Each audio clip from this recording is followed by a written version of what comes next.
Netflix fait face à une concurrence acharnée. La firme doit en effet composer désormais avec des géants, comme Amazon ou même Disney, et elle doit donc rivaliser d'ingéniosité, pour conserver sa place de leader sur le marché du streaming.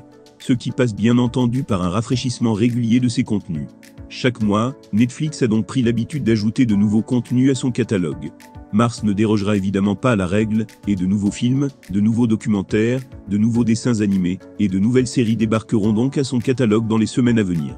Or justement, si vous ne savez plus où donner de la tête, alors voici les 4 nouvelles séries à suivre. Mais avant de commencer, n'hésitez pas de vous abonner à notre chaîne, et d'activer la cloche des notifications pour ne rater aucune de nos vidéos.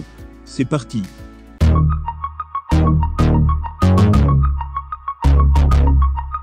Cette série d'origine allemande, imaginée par Philippe Koch et Florian Baxmeyer, se déroule en 2070, à une époque où l'Europe n'est plus.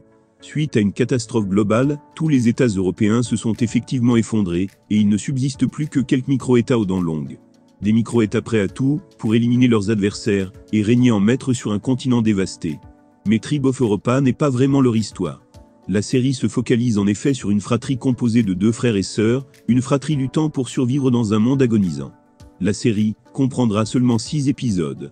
Les fans de Dark seront heureux de retrouver Oliver Masucci, qui interprétait le rôle de ce bon vieux Ulrich Nielsen, lorsqu'il avait la quarantaine.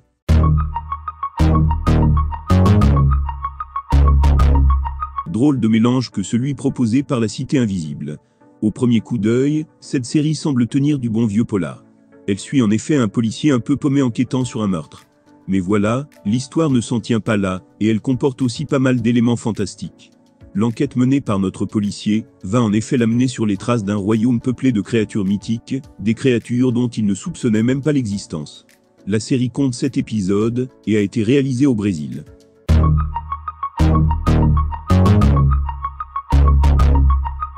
Capitani verse elle aussi dans le polar, mais sans le côté fantastique.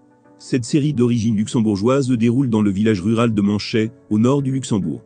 Un coin tranquille, et un peu paumé, où les habitants coulent des jours heureux. Du moins jusqu'à ce que le corps d'une adolescente soit retrouvé dans la forêt située aux abords du village. Luc Capitani, un flic bourru et solitaire, va alors être envoyé sur place, pour résoudre le crime. Il se heurtera cependant à des portes fermées, avec des gens pas forcément très amènes. Pour ne rien arranger, l'enquête va également réveiller de vieux démons en lui, des démons dont il pensait s'être définitivement débarrassé. Capitani a été diffusée à la télévision luxembourgeoise en 2019, où la série a rencontré un franc succès. Elle a en effet pulvérisé tous les précédents records d'audience du pays.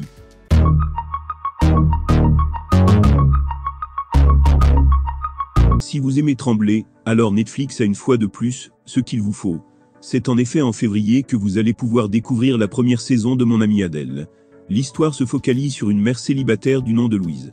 Piégée dans sa routine, elle élève seule son enfant tout en rêvant d'une autre vie. Tout va cependant changer une nuit, lorsqu'elle va embrasser un jeune homme rencontré un peu par hasard, et qui s'avère être son boss. Pire encore, Louis va également se lier d'amitié avec Adèle, la femme de son amant. Un triangle amoureux qui risque de lui valoir quelques sueurs froides. On se doute bien que ce top 4 ne plaira pas à tout le monde. Alors, pour vous, quelle série manque-t-il à cette liste? Difficile d'être exhaustif. Mais si vous ne deviez en retenir qu'une, quelle serait la série à voir absolument sur Netflix? On attend de lire vos commentaires avec impatience. Si vous avez aimé la vidéo, n'hésitez pas de laisser un like, et de vous abonner à notre chaîne. Merci d'avoir regardé, et on vous dit à très bientôt.